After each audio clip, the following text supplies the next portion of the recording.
ආයිබෝවන්. අපි මේ සුරතලුන් අතර සිද්ධ වෙන වකුගඩු අකර්මණ්‍ය වීම නැත්නම් රීනල් ෆේලියර් කියලා හඳුන්වන මේක. තාම වැදගත් මාතෘකාවක් මේ අපේ සුරතලුන්ගේ සෞඛ්‍ය තත්ත්වය තියාගෙන ඉන්න. මේ වකුගඩු අකර්මණ්‍ය වීම විවිධ හේතු නිසා සිදු වෙන්න පුළුවන්. හදිසියේ සිදුවන කැම වෙනස් වීම. එහෙම නැත්නම් විෂක් ශරීරගත වීම. තව ජානමය සාධකත් මේ සඳහා බලපාන.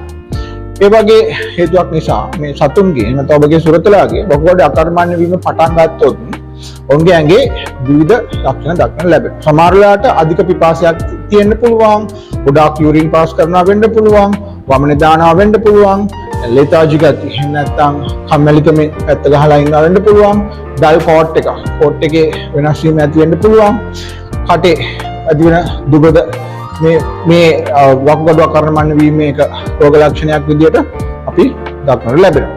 එතකොට මේ වකුගඩු අකර්මණ්‍ය වීම වෙන රෝගයක් හින්දාත් ඇති වෙන්න පුළුවන්. එහෙම නැත්නම් ඒ රෝගය නිසා ඇති වෙන රෝග ලක්ෂණ විදිහට අපි සතාගේ අකර්මණ්‍ය වීම දක්නට ලැබෙනවා. එතකොට මේක මූලික අවස්ථාවේදී හඳුනා ගන්න ඕනේ. කියන්නේ කන්නේම නැති වෙනකන් ඉඳලා මේක ඩයග්නෝස් කරගත්තොත් බොඩෝ ක්ලාවට දැන් මේ සතාගේ තියෙන වකුගඩු අකර්මණ්‍ය වීම ඉහළ තත්ත්වයක තියෙන්න පුළුවන්. හැබැයි මේක මූලික අවස්ථාවේ හඳුනාගත්තොත් අපිට පුළුවන් ප්‍රතිකාර කරලා බොහෝ වෙලාවට සතාගේ සෞඛ්‍ය තත්ත්වය යලි සාමාන්‍ය තත්ත්වයට ගේන්න ඔහුගේ ජීවත් වීමේ නැත්නම් ලයිෆ් ඔෆ් ක්වොලිටි එක වැඩි කර ගන්න. ඒකට දැන් වකුගඩු කිව්වහම ශරීරයේ වකුගඩු වලින් සිද්ධ කරන්නේ ශරීරයේ තියෙන අපද්‍රව්‍ය පෙරලා අයින් කරගන්න. මේ වකුගඩු අකර්මණ්‍ය වුණාම මොකද වෙන්නේ? මේ අපද්‍රව්‍ය ටික රුධිරයට එකතු වෙනවා.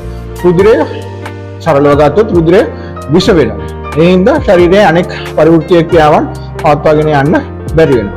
නමුත් කලින් මේක ඩයග්නෝස් කරගත්තොත් අපිට පුළුවන් ඖෂධ මගින් මේ වකුගඩු තවදුරටත් හානි වීම වළක්වා ගන්න, ශරීරයේ එකතු වෙන විෂ අයින් කර ගන්න සහ ඔවුන්ගේ ඇඟේ තියෙන වේදනා ගතිය අයින් කර ගන්න. ඒකට මේ සඳහා නිර්දේශිත ප්‍රතිකාර තියෙනවා, සහෝමන ප්‍රතිකාර තියෙනවා. ඒ දේවල් සිදු කිරීම මගින් ඔවුන්ගේ ජීවිතය යලි ප්‍රකෘති තත්ත්වයට පත් කර ගැනීමේ හැකියාව බොහෝ වෙලාවට තියෙනවා. හැබැයි ප්‍රධානම කාරණය early detection. කල්තියා මෙම තත්ත්වය හඳුනා ගැනීම.